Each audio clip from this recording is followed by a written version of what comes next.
Bonjour à toutes et à tous, na ngeen def. Bienvenue dans votre page Le Wolof Vivant pour suivre des cours de Wolof. Merci beaucoup pour vos commentaires et vos messages d'encouragement. Voici la leçon numéro 12. Dans cette leçon, nous allons parler largement d'un verbe particulier du Wolof.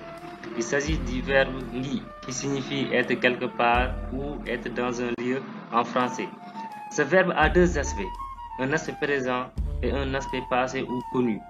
Signalons aussi que ces deux aspects reviennent souvent dans la morphologie grammaticale de la langue wolof. Nous en parlerons largement dans les leçons à venir. Parlons maintenant des deux aspects du verbe ngi, être quelque part. Dans l'aspect présent, comme l'indique l'adjectif présent, l'action se passe au moment où l'on parle. La forme de ce verbe dans l'aspect présent est ngi. Par contre, dans l'aspect passé ou connu, l'action se passe dans le passé où l'action ou l'expression est connue d'avance par les interlocuteurs. La forme de ce verbe dans l'aspect passé ou connu est nga. Nous allons conjuguer ensemble le verbe ngi aux deux temps, le présent et le passé d'un mode qu'on peut appeler le mode instantané. Et ce sont ces deux temps que conjuguer le verbe ngi. L'autre particularité du verbe ngi, c'est qu'il se conjugue avec les pronoms personnels toniques ou isolés. Man, yow, mom, nun, yéen, ñom. En plus, le verbe ngi devient un auxiliaire dans d'autres temps que nous allons voir ultérieurement. Nous allons faire un peu d'orthographe avant de conjuguer ce verbe. Il existe une particule verbale qui va intervenir dans cette conjugaison. C'est la particule a.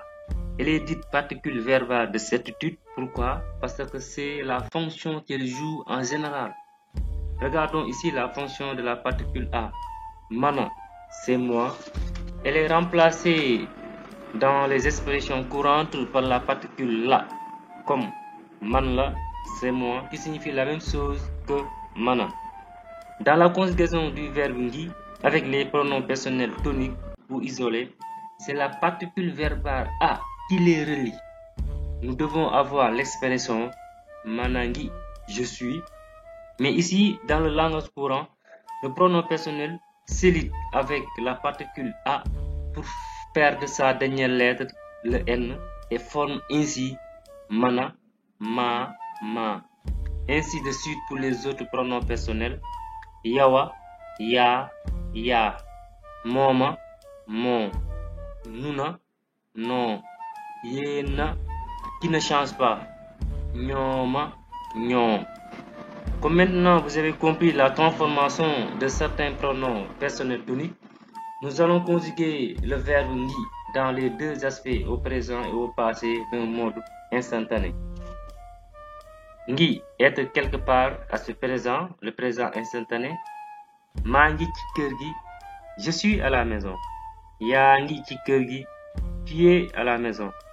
Mo ngi ci kër gi, il ou elle est à la maison. No ngi ci kër gi, nous sommes à la maison. Yéen a ngi ci kër gi, vous êtes à la maison.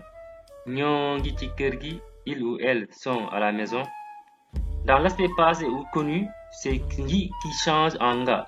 Ngi, être quelque part, aspect présent ou connu, le présent instantané. Ma nga ca kër ga, je suis à la maison. Ya nga ca kër ga, tu es à la maison. Mo nga ca kër ga, il ou elle est à la maison.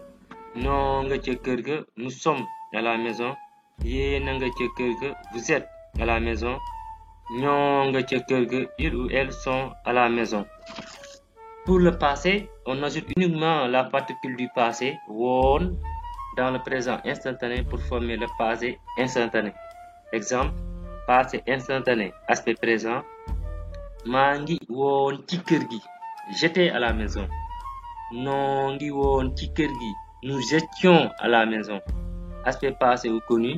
Maa nga woon ca kër ga, j'étais à la maison.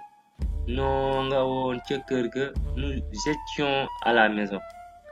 Voilà tout ce que nous avons à dire sur le verbe ngi pour l'instant. À bientôt.